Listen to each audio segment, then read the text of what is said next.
If you want to get in on the action, we want to hear from you. Hit us up at Fade Route Podcast on IG, faderoutemail@gmail.com, or slide in our DMs at Twitter at FadeRouteDNZ. Questions, comments, picks, segment suggestions, you name it. We want to hear from you.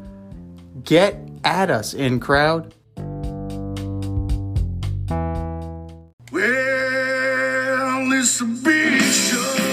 Welcome to the Fade Route It's a big bad show tonight. with DNZ. Yeah, it's a big show. Here are your hosts,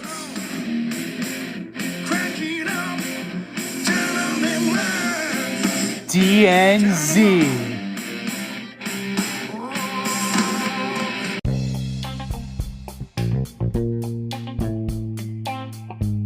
Welcome, everybody, to this week's episode of the Fade Route with DNZ. I am Z, and we have a great show planned for you. We have a football-filled show for you. We have a baseball-packed show for you, and we're debuting a brand new award, but we'll get to that later.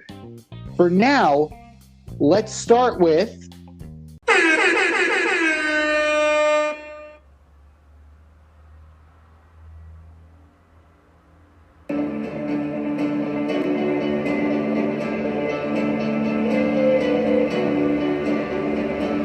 Another one. Another one. Another one. Another one. That's right. Another one. Another one. Corbin Burnes of the Milwaukee Brewers and Josh Hader combined for the 10th no-hitter of the season.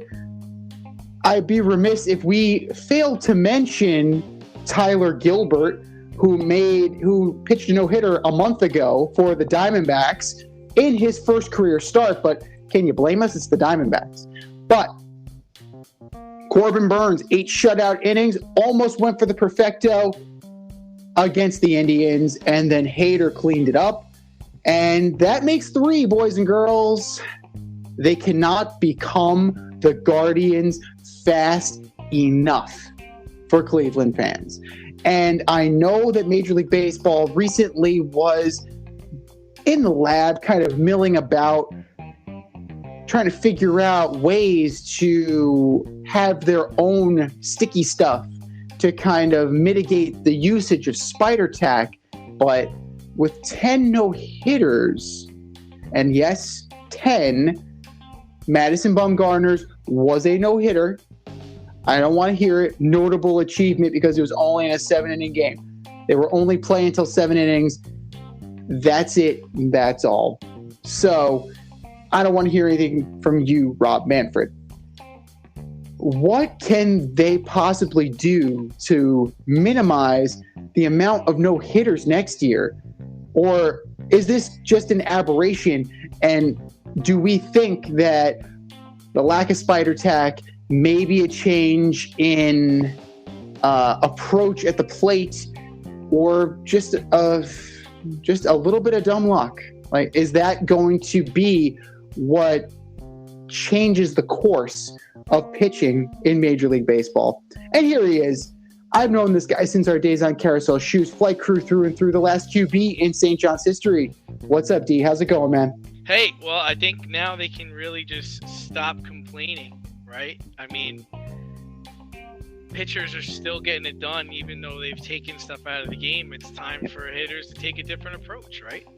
Yeah, absolutely. I definitely think that's probably the way to go. And I hit my number. The floor is yours. Go ahead and crow. And Vlad Guerrero is leading the league in home runs. Like I said that too. I'm just nailing everything. Gotta listen to the show. We know our stuff.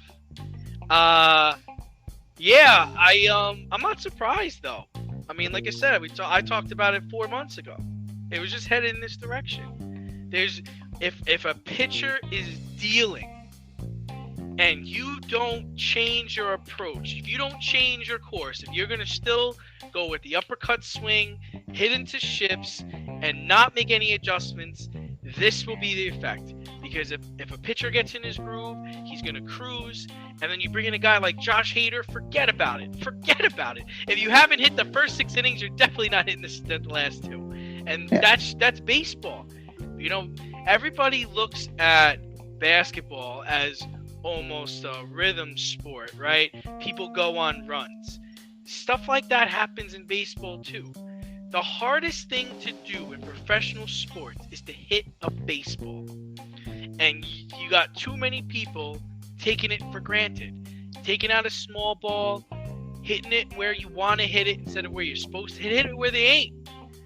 I've seen McNeil on the Mets drag bunts all day long if they want to shift on him. So it's time for, you know, they help the hitters out by eliminating the foreign substances to a degree where it's almost uncomfortable. I don't want to see them say, you know, teams can't shift. That's where we're going. That's where we're going. Yeah, I don't want to see that. But you're right. It sounds like that's where they're going to go next. Because how are we going to get these guys to stop doing this? You know, I mean, I don't care. It doesn't bother me. I mean, I like baseball. I think baseball's a great sport. If a guy wants to dead pull it and, you know, when there's 8 guys on the right side of the infield, go for it, dude. I mean, you have Joey Gallo, who is one of the biggest anomalies in baseball, right? I might be wrong here, but I'm pretty sure, like, he leads the league in strikeouts and walks. I'm pretty sure he leads the league in strikeouts and walks. And he also has 33 home runs. And he's batting a little over 200, I want to give him. About 202, something like that, yeah. Yeah. But guess what? People need him on their team. True. He's not gonna stop what he's doing because he's signing a contract. He got traded over to the Yankees.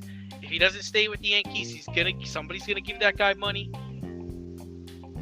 That's where we are.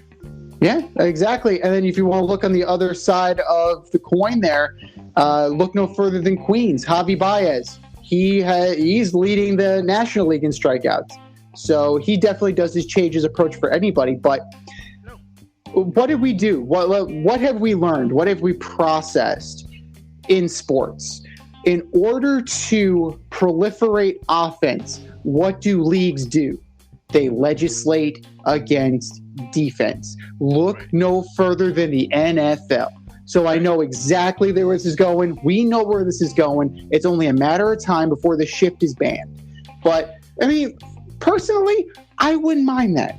I wouldn't mind them changing the rules. So you can't have, like, in softball, you have that rover out in short right field. Like, that drives me fucking crazy. I'm sorry. A single should be a freaking single at some point. It doesn't bother me. It's interesting you bring up football. I saw Tom Brady doing an interview recently. I'm not sure when the interview took place, but he was actually coming to the defense of defense, saying he thinks it's terrible, the rules they put in play, saying you can't hit the quarterback. One of those things has allowed me to play until I'm 44.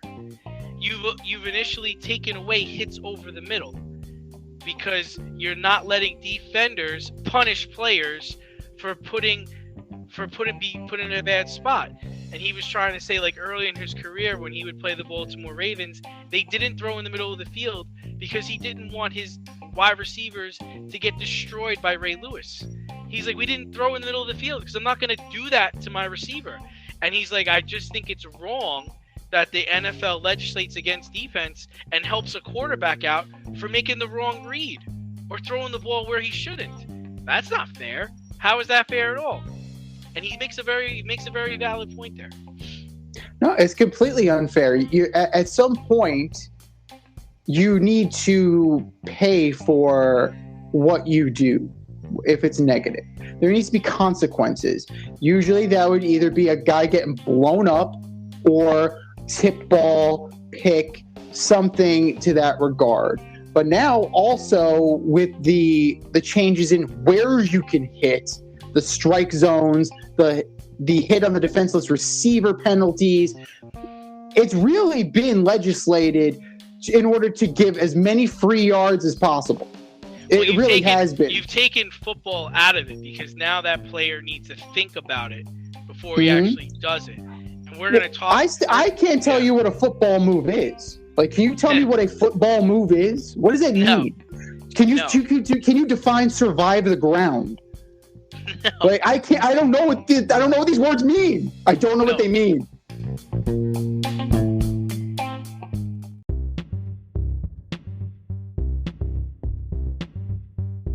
It's time for the Fade In, where we give a nod to the trending sports stories of the week.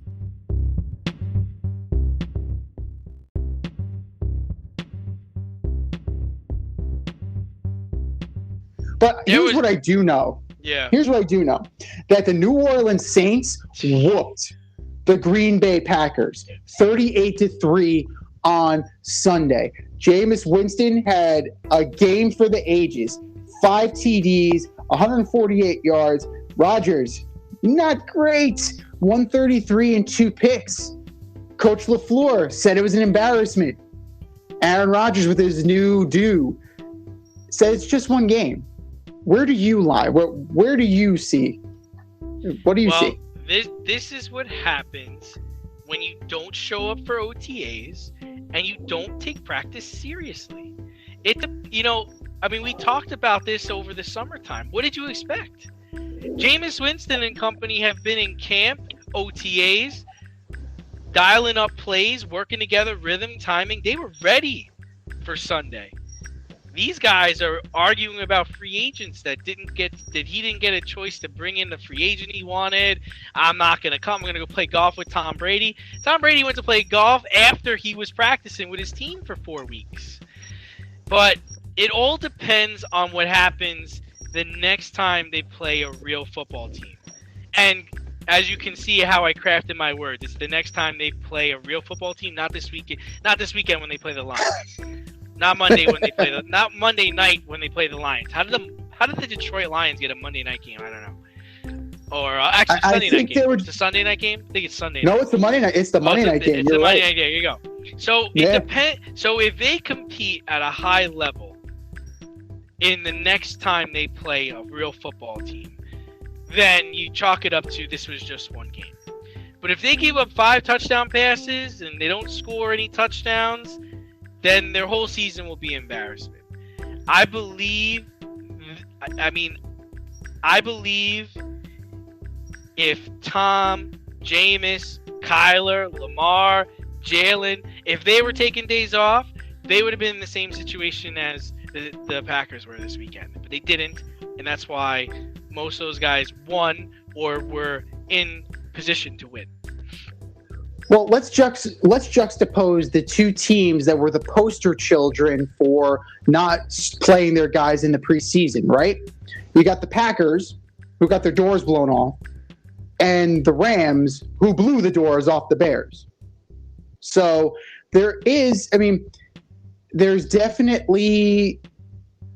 Careful. There's a little bit of acrimony. There's a little bit of comparison there. But careful. You're comparing it. We're talking about a real football team coached by real coaches. You mentioned the Bears. That's a different segment, dude. That's a different segment, man. So I'm talking about people that are actually competing for a championship, people that are trying to win. So you got You saying Andrew Dalton's not trying to win? Andrew Dalton's fighting for his life out there, man. We'll talk about it a little later. I don't know what his coach is doing. That offense that they're running there, I don't know. I don't know what they're doing there. Because at one point, Andy Dalton only had 4 incomplete passes, and they were down by over 10 points. Yeah. He was 27 for 38 for 206 yards and no touchdowns. What? Where's the offense? Go ahead. It's true. Well, comparatively, the Packers definitely laid a 5-finger stinker. So, and I would say it's a team loss. It's not on one guy, even though Aaron Rodgers did play the drizzling shits. He had a QBR 13.4, but A.J. Dillon only had 4 carries for 19 yards. Aaron Jones, 5 for 9. your leading receiver was Devontae Adams, as expected, but 5 for 56. Like, there was nothing there. This is nothing there. Because you picked That's them not true. I picked them to win. Yeah, I picked them to finish last. Yes, you're right. That's me. I'm the Maloikia. You're 100% right on that. But, yeah, there's nothing here. If you look at the stats, there's absolutely nothing here.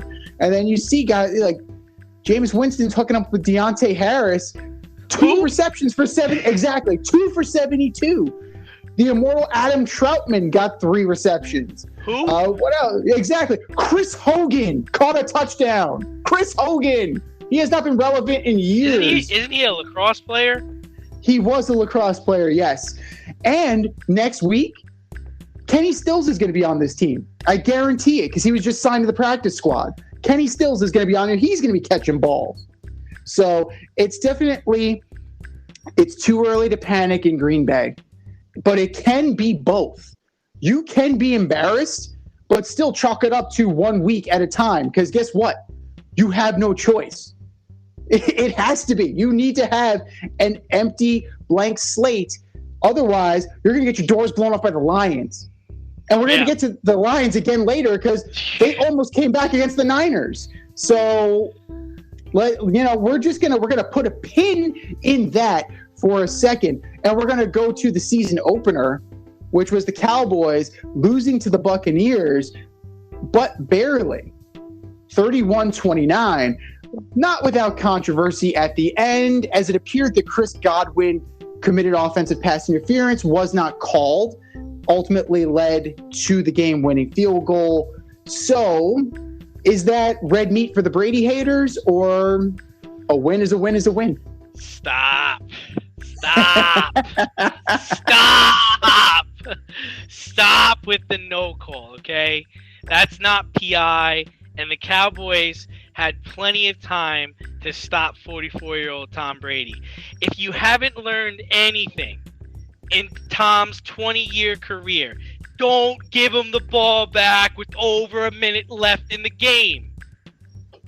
What are you doing? Go for the first down. Stop. It's opening night. You're in Tampa. You've been fighting with these guys all day. Do not give this man the ball. He's a bad man. Stop. I honestly, in watching, I watched the whole game, and I saw 2 mediocre football teams. Dak looked good, considering a lack of playing in the preseason and a lack of camp, but we saw Lamb dropping balls. Zeke couldn't get going. Tom, he turned over the Tampa Bay Buccaneers lost the turnover battle 4-1. 4-1. They gave up 4 turnovers to Dallas. Dallas still couldn't win. So I really wasn't impressed with either team, and I think Tampa's going to be tough to beat, just because if you don't play them smart, they're going to beat you. Well, to go back to the Godwin non-call, would I have been up in arms if they called it pass eye? No. Am I up in arms that they didn't call it? No. You still had the opportunity to stop them. You're 100% right. You had the opportunity to stop Tom Brady, and you didn't do it. You just didn't do it. Now DeMarcus Lawrence has a broken foot, so you're compromised even further. But the rushing game was non-existent. I mean, Ezekiel Elliott had 11 carries for 33 yards. It's not anything to write home about. Dak had a good game. Like, we'll call a spade. Dak took what was given to him, and he exploited that secondary. And that secondary is extremely thin, and it's even thinner now that Sean Murphy-Bunting is out. So the problem is they're not going to win games with Dak throwing 60 times in a game. No, sir. No, sir, not at all. It's like, yeah, Tampa's weak part of their defense is their secondary. But if you're going to go into that game and the Bucs are like, Zeke is not getting anything, and we're going to contest every throw, and if they got to throw it 60 times, let them throw it 60 times. We're going to come out on top.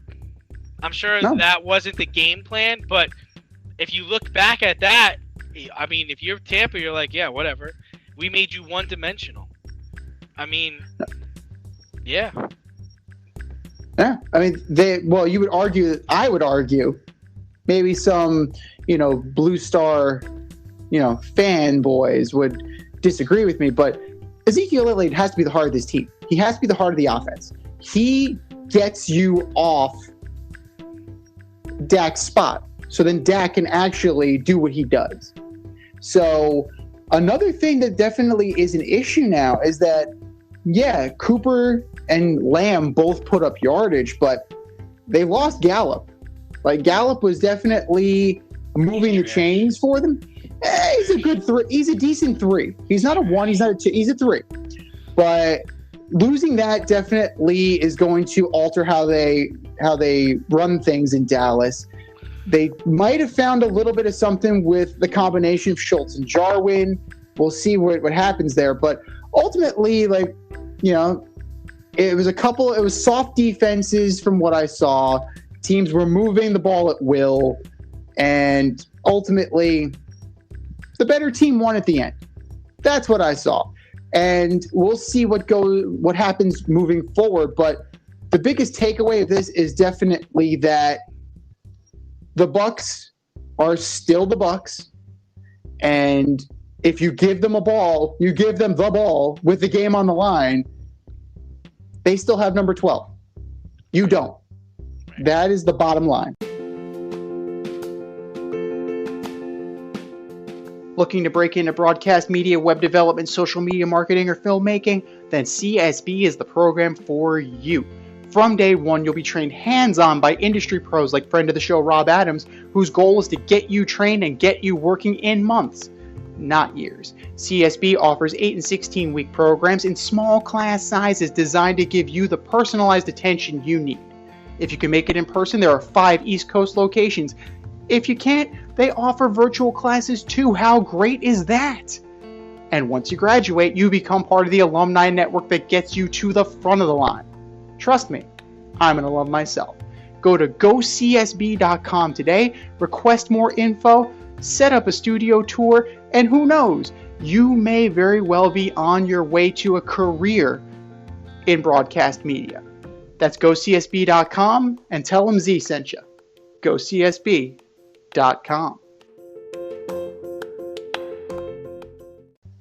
Speaking of the bottom line, this is a results-oriented business, and you have 3 teams that were expected to do big things this year and all kind of had some worrisome situations. So of these 3 teams, which was the most worrisome to you? The Bills, the Browns, or the Niners? It's a kind of tough question. You can even throw the Jets in there, but I would say... We can even throw the Ravens in, too, if we wanted to.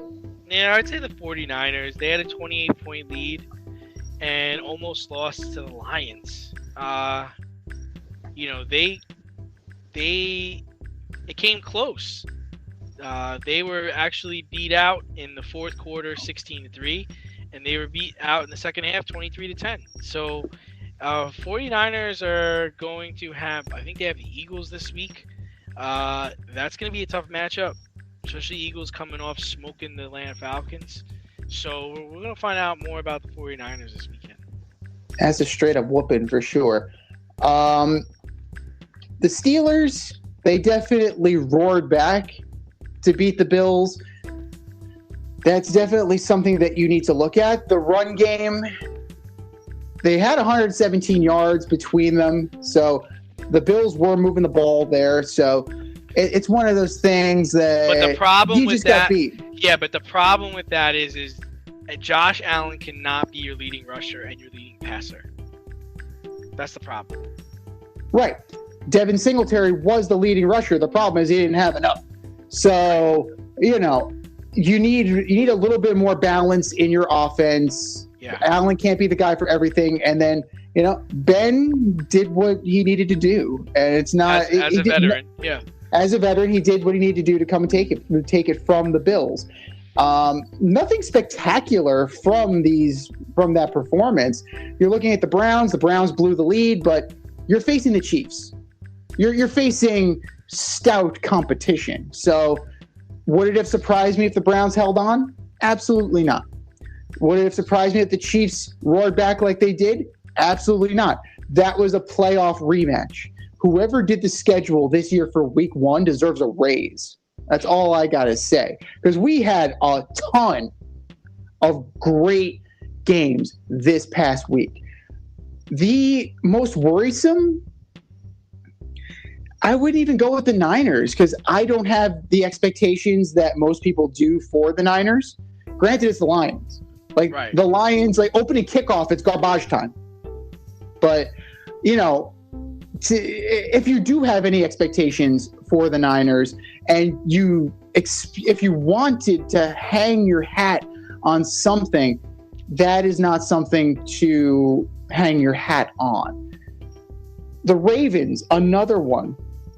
Multiple turnovers from Lamar Jackson, 2 lost fumbles, losing to the Raiders in overtime. The Raiders are not a team that we expect to do anything. So even with all the injuries, the Ravens still have enough of a team there, and they brought in Latavius Murray. So granted, he's not sped up on the playbook and he doesn't know, but generally speaking, like, he's a smash mouth runner. Like, he fits. He's like a square peg in a square hole. Right? That's perfect. I believe I had that as well. You did have that as well. We're just a prognostication machine on this show. Like, that's what we do, boys and girls. So, like, I prognosticated those Deshaun Watson rumors all the way back, all the way ago. So listen to us if you want to get in on the skinny.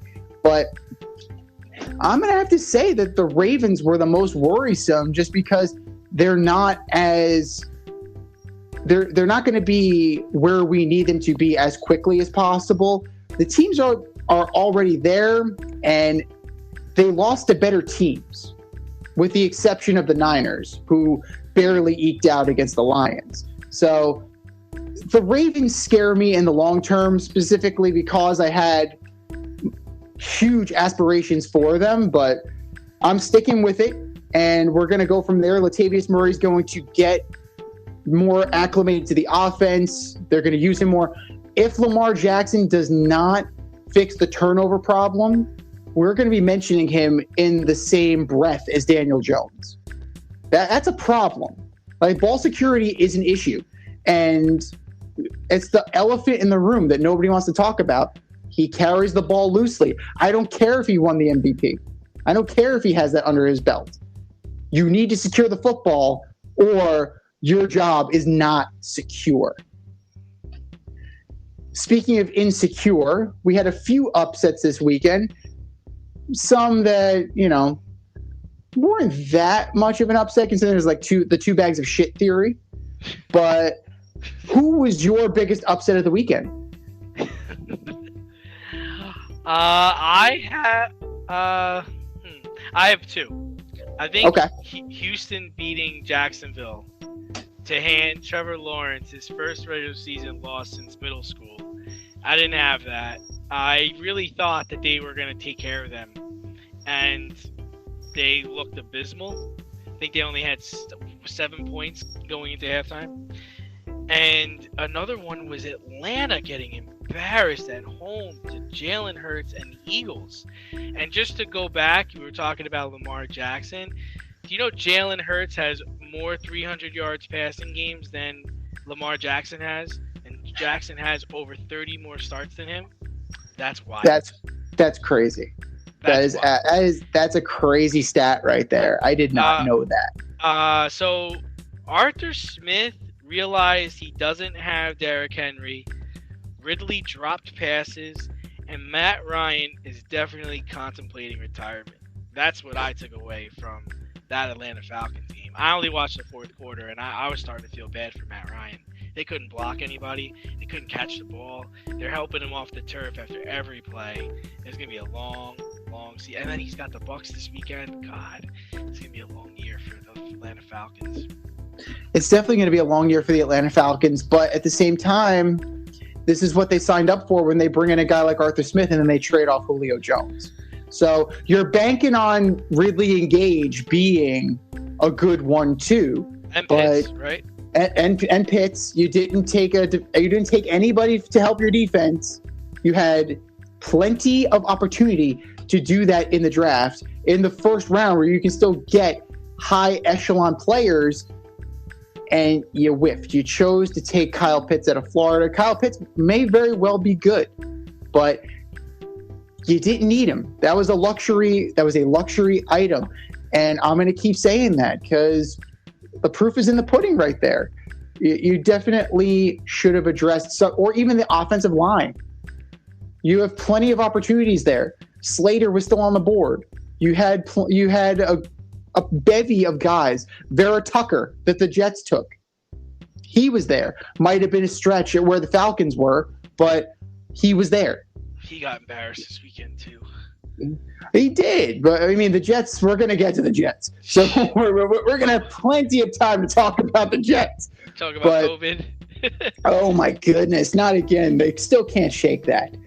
But I'm gonna crow a little bit about one that I called the Texans. 37-21, straight up embarrassing Trevor Lawrence in his debut, embarrassing Urban Meyer in his debut, to the point where Clay Helton got fired in USC, and people are already speculating that Urban Meyer is going to fake a heart attack and go out to California. So that's that's where they are right now. They're averaging a touchdown a quarter. But if you look at Trevor Lawrence's numbers outside of the 3 picks, not bad. 332, 3 touches, 51 times.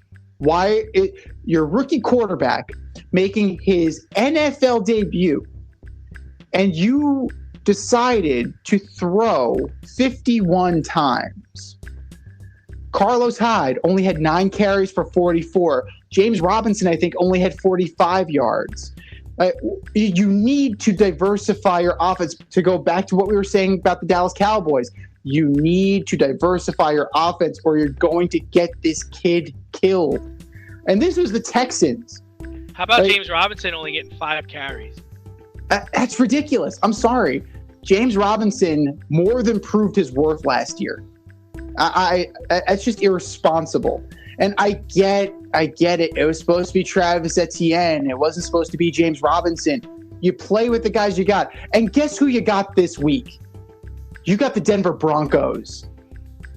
You're going to kill Trevor Lawrence. Our man Chris Manhurts still had a touchdown. Holler. That's right. Spellman's own Chris Manhurts had a touchdown. Big ups to you, man. But to me, that's with all the hype that was surrounding Lawrence and Meyer and how it was such a big deal for you to go out. I mean, it was expected. I mean, I picked him. I'm not going to toot my own horn like Arn Anderson said, but toot. But, for you to go out and lay an egg like that, that's just embarrassing.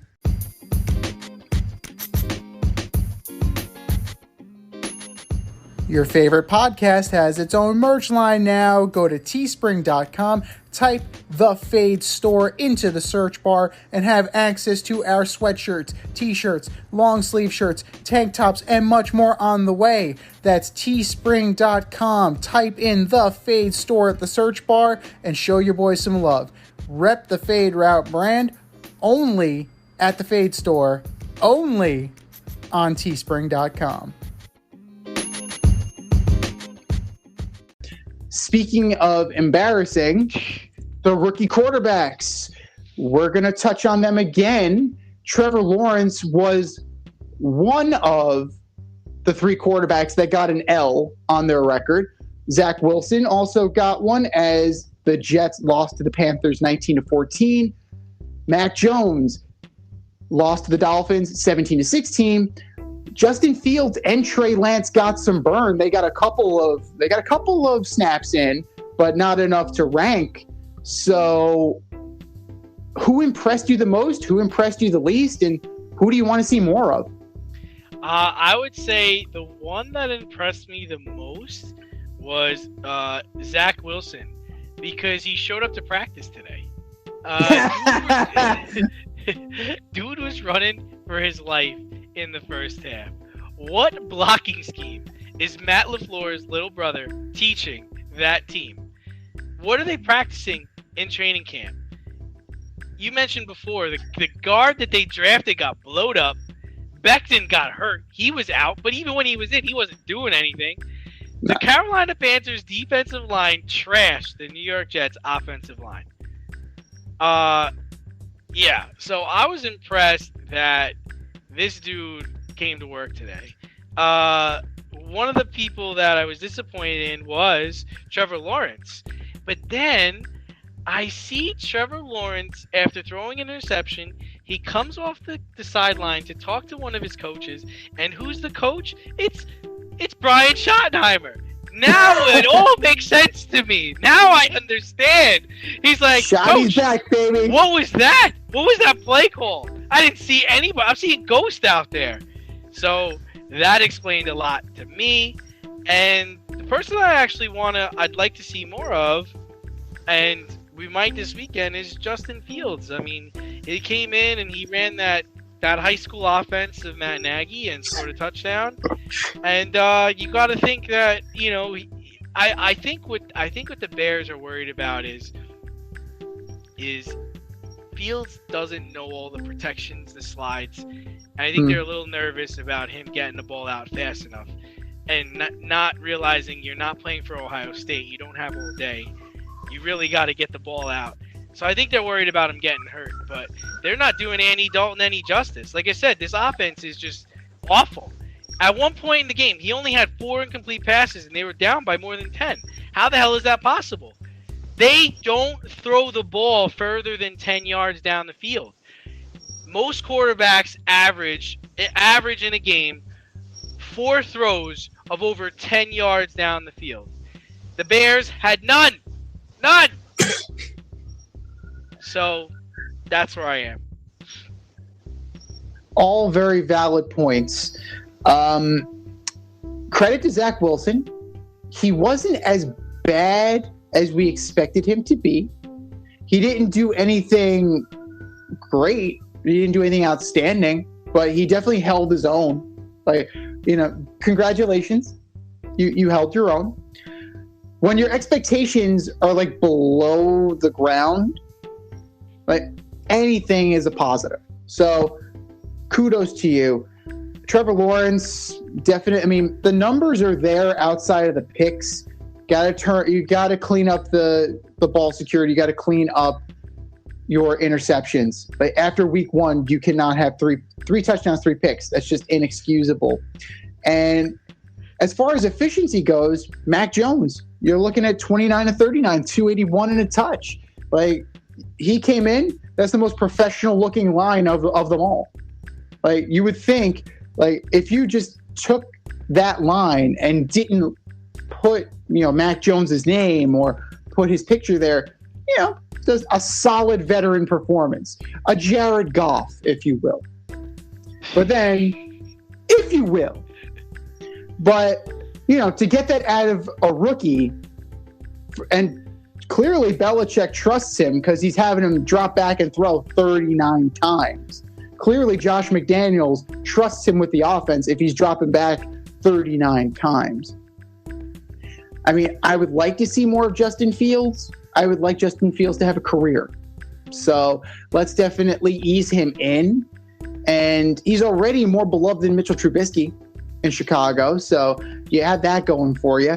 And Trey Lance is apparently going to be a gadget guy until Jimmy Garoppolo gets hurt or proves that he's ineffective. But Jimmy Garoppolo doesn't lose when he starts.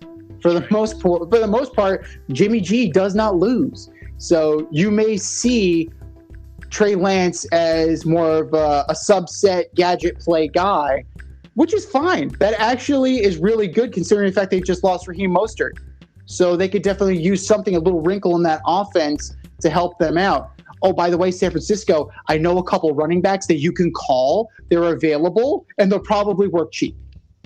I'm just saying, Coach Shanahan, give Mr. Gurley a call if you have any kind of playoff aspirations. speaking of playoff aspirations, the Washington football team's playoff aspirations might have taken a little bit of a hit this week as Ryan Fitzpatrick, their starting quarterback, is out 6 to 8 weeks with a hip subluxation. I'm not a doctor, but that sounds pretty fucking painful. That sounds so like it hurts. It sounds like it's gotta hurt. They're turning to Taylor Heineke over Kyle Allen, and they're turning to Taylor Heineke instead of signing Cam Newton. So can Taylor Heineke keep the WFT afloat? I think it's time to call Cam. Gotta call Cam. Or call the 49ers about Jimmy G. Don't waste this season. I mean, Taylor Heineke's okay, but he's not going to be able to go the whole season and win games for you. People are going to figure him out. Call the Broncos about Drew Lock. Call the Panthers about P.J. Walker. People don't know about P.J. Walker. P.J. Walker's legit, man. So, no, I don't think he's the answer. We're going to see him tomorrow night against the Giants. Daniel Jones. The Giants don't have any answer. Giants we'll have get there. Daniel Jones has half of his career wins against the Washington football team. 4 of his 8 wins have come against them. So we're gonna find out. But I don't. He's not the guy. So they're gonna have to figure it out. He only has 92 career pass attempts. So to say it's a small sample size is an insult to small sample sizes. So of what we've seen, he's a 64% completion percentage guy. Not terrible, not lighting the world on fire. What he really made his bones during that playoff game last year. And that's great. His teammates are already rallying behind him. He already has that locker room won over. So he fought that battle already. Cam, I think Cam is done, man. We saw it last year. He couldn't push the ball down the field, and you're going to waste Terry McLaurin. Terry McLaurin's one of your more explosive weapons, and he's going to be rendered a decoy. Granted, Logan Thomas's numbers are going to go up, which is great for Logan Thomas, but ultimately, it's got to be a steady dose of Gibson, Thomas, and McLaurin to make that offense go. Now, you mentioned a couple of good options as far as exploring trade markets. You mentioned another one before. How long do you wait before you call the Falcons about Matt Ryan? What is your record? 3-1, 4-1, 2-2. Like, when do you call the Falcons and kind of, ask about him, inquire about Matt Ryan? I don't. I don't. That guy's not. He's done though. He's more done than Cam's done. I saw him in his game. It was hard to watch, dude. It was hard to watch. I mean, he was 21 of 35 for 164 yards. And it's not like they don't got guys there that can catch the ball. They got guys that can catch the ball. They're going up against the Eagles. Eagles aren't world killers. Yeah. At least Cam brings another dynamic that you have to worry about. You got to worry about his ability to run the ball. And he's a big dude. So I like Cam. I like Drew Lock. Everyone doesn't. I like the Drew Lock idea because Denver's clearly moved on from him. So why not call Denver and see what do they want for Drew Lock? 3rd rounder, 4th rounder? Throw it to them. Whatever. The problem with that idea, and Drew Lock is solid. And he'll get his chance to play this year because he's backing up Teddy Bridgewater. Teddy's good, man. Teddy looks good, but Teddy gets hurt. That's the problem with Teddy. He will miss time.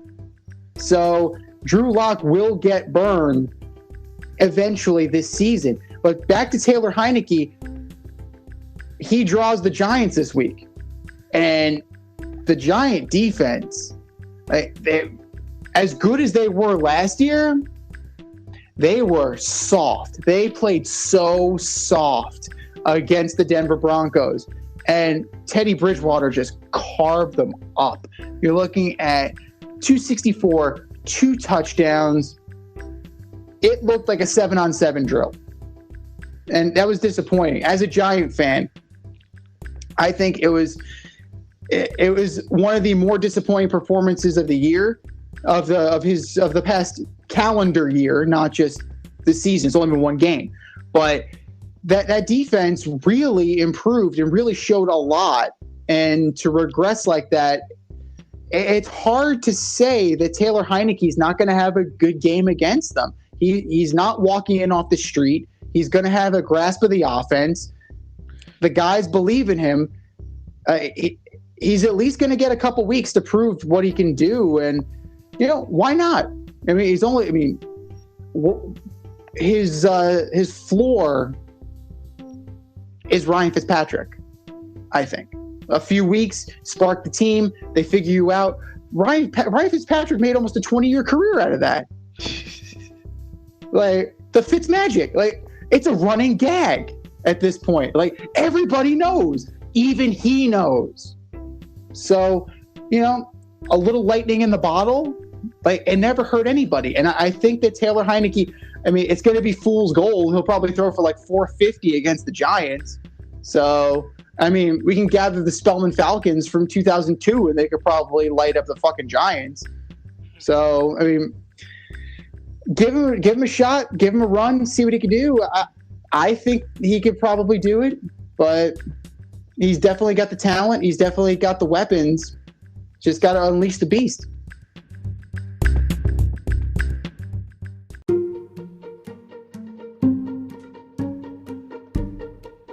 The Fade Store presents the Alleged Superstar of the Week Award.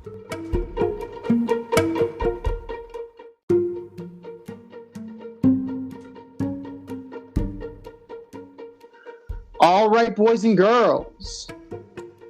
You heard that music. That means we are ushering in a brand new segment here on the Fade Route with DNZ. And that is the Alleged Superstar of the Week Award. We're going to nominate a few options for you, plead our case for them, and then we'll pick ours and we'll let you decide on our Twitter poll at FadeRouteDNZ. First one up, of course, after that putrid performance against the New Orleans Saints, one Mr. Aaron Rodgers. From the Baltimore Ravens, the fumble-filled fiasco that was Lamar Jackson. And last but not least, from the New York Yankees, catcher, and I'm air quoting catcher as I'm mentioning it, Gary Sanchez, who couldn't figure out how to catch. And more to the point, he couldn't figure out how to tag Jonathan VR, to the point where Jonathan VR goes down and still scores even though he was out by 20 feet. I don't know how Gary Sanchez did that, but he managed to take catching and set it back so many years. So I'll cede the floor to you. Who is your inaugural alleged superstar of the week? For me, I actually have two. One that you didn't list, but needs to be listed. But first, I'm gonna go with Gary Sanchez because, dude, people don't understand. I don't think people who are not in the New York market understand how bad of a catcher this guy is. Like, clearly, he doesn't know how to cover home plate. He doesn't know how to catch. He can't hit. Do this guy a favor and get him out of here. Put him on first base, DH somewhere. Just get out of here. I saw Gio Urshela made a fantastic play to knock the ball down on infield in. He throws a ball to Gary Sanchez. It's a tad offline. Gary decides that he's a first baseman, so he needs to keep his foot on first base and lunges his little arm towards the ball, and the ball goes right by him. He's like, dude, you gotta throw it to me. Like, you gotta get off the plate and go get the ball and then come back and touch the plate, dude. Come on, man. And my real number one alleged superstar who we didn't list is Julio Jones. Ooh. 3 catches. 3 catches for 29 yards. That sounds like Jacoby Myers numbers, bruh. He also cost his team a 15-yard personal foul penalty when they had it 3rd and 1, turned it into 3rd and 16, and I think you know how the Titans day went after that. They brought this dude in here to be like, take the pressure off of AJ Brown, like be a part of a championship team. 29 yards? Was that 1 catch or 2? You caught the ball 3 times and only got 29 yards? Is this Julio Jones or Julio Terran? Come on, man. So that my alleged superstars of the week, my inaugural, Julio Jones and your boy Gary Sanchez. Gary Sanchez is definitely worthy of it. Whose nickname is the Kraken, by the way. I don't get that whole thing, but whatever. Something's got to get released. Somebody has to get released. So, and it's not the Kraken, or maybe it is the Kraken. Actually, maybe he'll end up in Seattle. But it's hard not to go with Aaron Rodgers. It really is hard. I could make the case for the timing of Lamar Jackson's fumbles and the fact that they were playing the Raiders, but you can't do everything that is documented that Aaron Rodgers has done in this offseason. You can't light the building on fire and then shit the bed. And he shit the bed. Like, that was a flaming bag of dog crap. But people are coming to Green Bay to play with him. His 15 for 28 for 133 yards and 2 interceptions. Well, they might just want an autograph from Shailene Woodley. Like, maybe that's it. Maybe they just want to hang out with Miles Teller in Cabo. Like, I think that's what it is. I think he's the in. Maybe they just want to go on Celebrity Jeopardy. Like, I don't know. But, like, you cannot deliver that performance after setting it up the way you did. And everybody believing that Angry Rodgers was going to be, like, 500 yards, 4 touchdowns, and a perfect QB rating. Like, you can't lay as spectacular of an egg like Aaron Rodgers did. But those are our picks. What are your picks? Hit us up, faderoutemail@gmail.com. Slide in those DMs at Fade Route Podcast on IG, or hit that poll up. It's open for one more night on our Twitter account, Fade Route DNZ. And for our alleged superstars, a little something for you.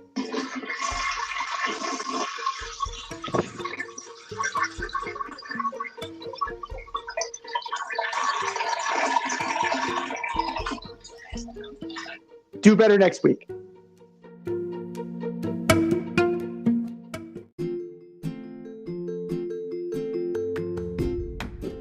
You can't help but smile when you see a balloon. The simplest occasion is a party. Westchester Pop Stars, located in New Rochelle, New York, offers balloon styling and decor for all life's events. Birthdays, anniversaries, weddings, showers, school and corporate events, store openings, or just because. Westchester Pop Stars takes balloons and shapes them into works of art, creating decorative installations for your special occasions. No event is too big or too small, and their custom personalization service is top-notch. Westchester Pop Stars is a private studio, quickly expanding. In-person consultation is by appointment only. Send an email to westchesterpopstars@gmail.com for more information or to schedule an appointment. No need to hire an event stylist. All you need is balloons. Currently servicing Westchester, Putnam, New York City, and Connecticut. To find Westchester Pop Stars, search for them on Instagram, Facebook, or Google.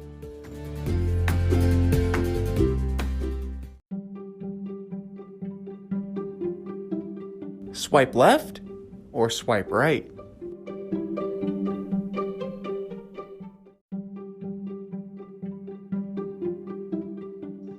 All right, boys and girls, we haven't played this one in a while, but it's an oldie but a goodie. We have a statement. If we agree, we're swiping right. If we disagree, we're swiping left. Swipe left or swipe right on the Yankees moving Gleyber Torres back to second base. I'm swiping right. Yankees move Gleyber Torres back to second base. It's about time. This comes as the Yankees lose the wild card spot to Vlad G and the Blue Jays. 2 weeks ago, we were talking about how great the Yanks were doing, and now they might not even make the wild card. How about Vlad G, baby? Yeah, so I'm swiping right. It's about time. Well, the issues have already carried back over because he already made an error at second base. So you're looking at 19 errors this year cumulative for Mr. Torres. You're looking at, a fielding percentage of .833. Oh, yeah, it's an antiquated statistic. Whatever. The guy is just not cutting the mustard in the field, and it's translating to the plate as well. You're looking at 446 plate appearances, 397 at bats. He's only hitting .249. His OPS is only .667. He has 7 homers, 45 ribbies. You have to swipe right. You have to spark something in this guy. You need to get something from him. He's only 24 years old. He cannot be this bad. Or maybe this is just what he is, and it's time to get him out of town, too. That might be another option as well. But it's too little too late. It's definitely too little too late because you had the opportunity to address this at the trade deadline, right? You have DJ LeMahieu. He can play third base. Gio Urshela, if you don't want him to be your everyday shortstop, if you want him to be a super utility guy, go get Trevor Story from the Rockies. Like, he was there. He was waiting. He was surprised that he didn't get traded. You could have included Torres in that deal and have Urshela play second base. Like, there are options. But Gleyber Torres has not lived up to the hype. And, I mean, surprise, surprise, he hasn't lived up to the hype. Most of the Yankees have it this year. But it's just too little too late from the organization. And he hasn't given you anything that shows you that there's a turn anytime soon. And I think that is a little bit more frightening. The fact that you don't know whether or not, like, he's going to make it back to where he was. And swipe left or swipe right. Number 2, the Mariners' wild card chances. Oh, I'm definitely swiping left on that. 2 games back. I don't like their chances at all. I'd like to see Boston and Toronto get the 2 spots, but unfortunately, I think it's going to be the Yanks in Boston. I'm hesitating because I want it to happen, but it doesn't look good. So I'm going to swipe left as well, even though you got Kansas City coming up. They're not a great team. They're going to have to go through Oakland and the Angels to make this happen. And I don't think the Mariners would be able to do it. I mean, the Angels aren't as bad as we project them to be. Did they shut Trout down? They did, right? At this, I think they were talking about it, but at this point, it's September. He's done. And to think that they did what they did, right? And they're very much in contention for the wild card. I think it's only like 3.5 games back of that second wild card spot. Wow. And without Trout. So that is to me. But it may be a little bit of fool's gold too, because the reigning MVP is on this team. Ohtani's pitching his ass off and he's hitting his ass off. So, take that for what it's worth. But those 3 teams are all in it to the end, and they're going to beat each other up. And I don't know if they'll be able to do it. Statistically, it doesn't look good. I mean, the average, the ERA is 4.33 for the Mariners. That's, middle of the pack, 16th in the league. A whip of 1.29, not good. Again, middle of the pack. No quality starts out of Kikuchi or Flexen or any of these guys. History does not look kindly upon them. As a team, they're hitting .224. they're slugging 382. Like, it's smoke and mirrors. Like, the numbers don't pan out to what we see on the field, and it's amazing. It definitely is amazing, but at the same time, like, it's not sustainable based on what we're seeing. And unfortunately, Seattle, we're swiping left, and I think it's going to be another year, maybe next year. But, you know, maybe Jerry DiPoto's not that far off.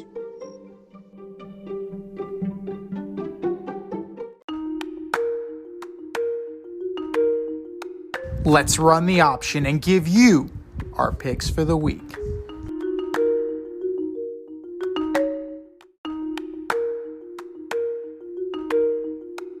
All right, boys and girls, you know what time it is. You know it. You love it. It's the option. Week 2. How'd you do last week, brother? 12-4, baby. Way better than me. I went 8-8. Nice job. You're ahead. I got a lot of catching up to do. So here we go. Tomorrow night, Thursday night, the Thursday night delight, maybe. The Giants at the Washington football team. Who you got? I'm taking Washington. I think they're due because I believe the Giants have won both meetings last year, and this seems to be the only team that Daniel Jones can beat. So I think he's going to lose this week. So I'm taking Washington. I'm taking Washington too, hoping that's the kiss of death. I'm hoping to goodness that it's the kiss of death, but after what I saw on Sunday, I am not optimistic whatsoever. Daniel Jones, Eli is still a scrub. And Saquon Barkley, maybe we'll get more than 10 carries for 26 yards. Maybe, possibly. Maybe, possibly. If he plays, well, they're saying he's going to play, but I don't know if he should. I mean, it's looking bad.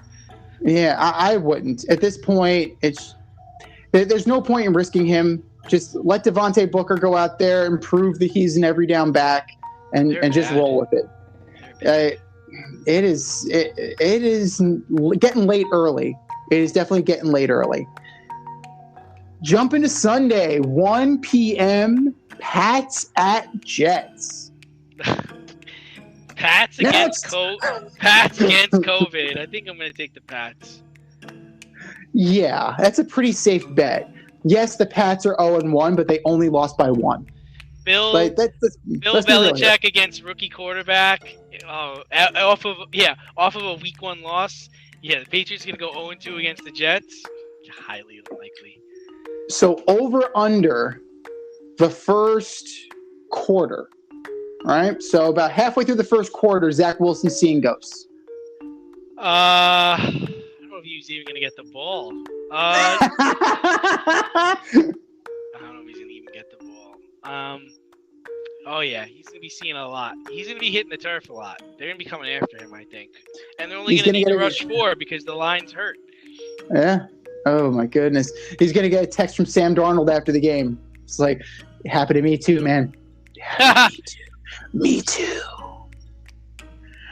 Broncos at Jags.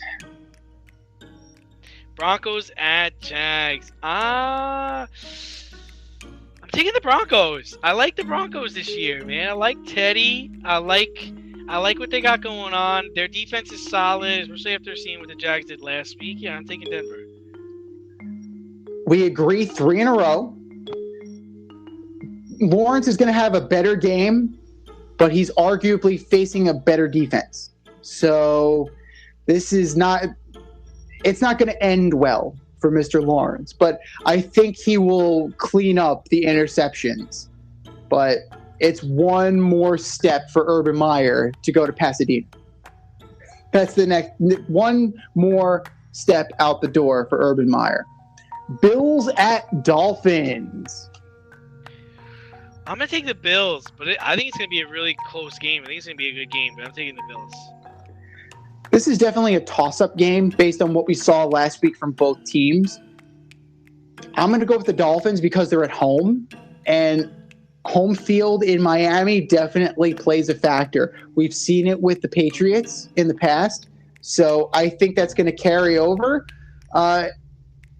Josh Allen's going to out-duel Tua Tagovailoa, and pretty easily since, Josh Allen's a better quarterback than Tua. But they're going to do just enough on defense to stymie Mr. Allen. Niners at Eagles. Oh, I'm gonna go with the Eagles, mainly because the 49ers got to go cross country to play the game, and they blew their huge lead they had on the Lions this past Sunday. I don't know if the Eagles give them that chance, so I'm taking the Eagles. This is a weird game. I'm throwing it out there, man. This is a weird game. The Niners almost gave it back to the Lions, and the Eagles were never tested. So, honestly, I still don't know what the Eagles and Nick Sirianni are, because they just beat the Falcons to death.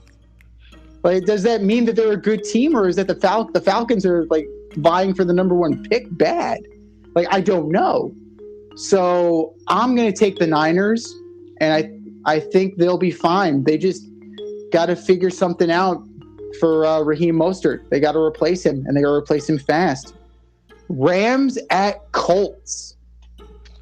Yeah, I'm going to take the Rams, just because the Colts did not look really good against Seattle, and the Rams have a decent defense, decent offense. Yeah, I got the Rams.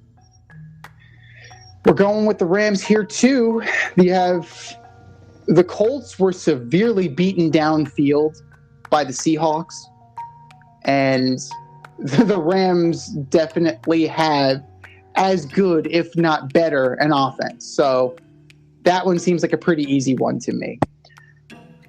Raiders at Steelers. I'm going to take the Steelers. I don't really believe in the Raiders at all. I liked what I saw last week from the Steelers, but I like the moxie of the Raiders. You know what? I'm going to take the Raiders in an upset. I think Josh Jacobs goes out of his mind. Bengals at Bears. Man, I hope you're right. I hope you're right. He's on my fantasy. Well, he had a pretty good game the other day. Bengals at Bears. Who we got? I'm going to take the Bengals. They showed some moxie in their game, man. They played hard. I like what Joe B, Jamar Chase didn't drop any balls.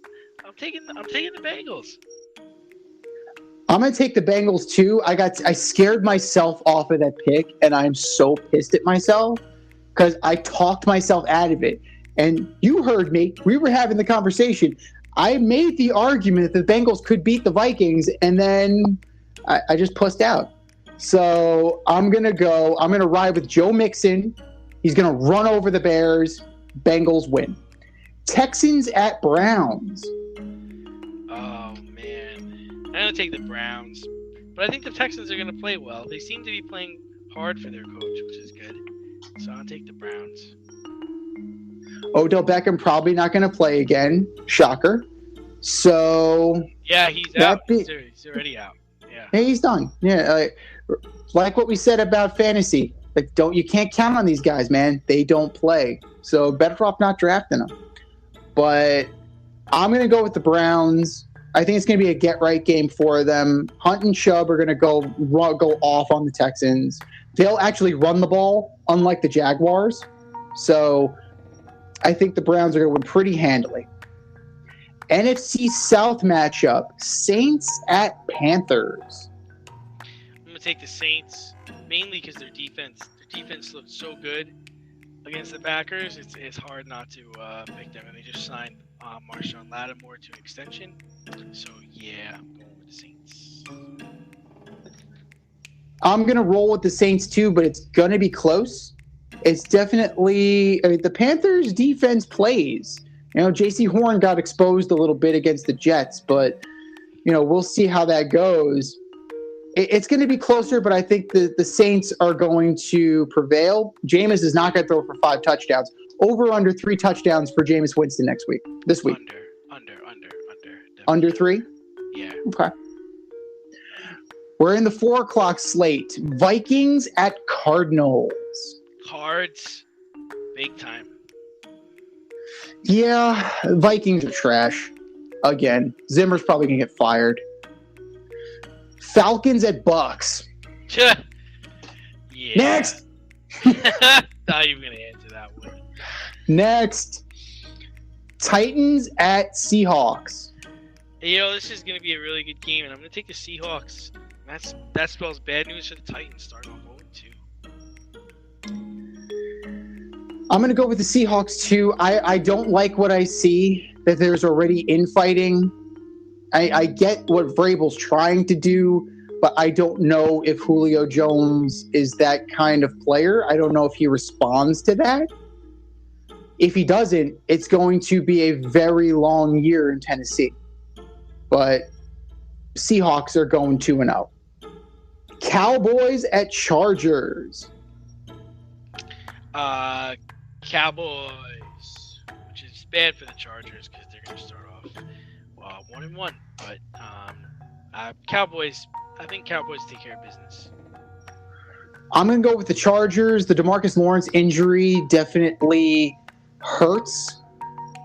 And they have skill. They definitely have skill. I'm not sold on Dan Quinn's scheme yet, how they're rotating linebackers. And, you know, I'm not there yet with the Cowboys. And frankly, as a Giant fan, I don't want to be there. So Chargers go 2-0. Your Sunday night special, Chiefs at Ravens. This is going to be a good one. Oh, Chiefs.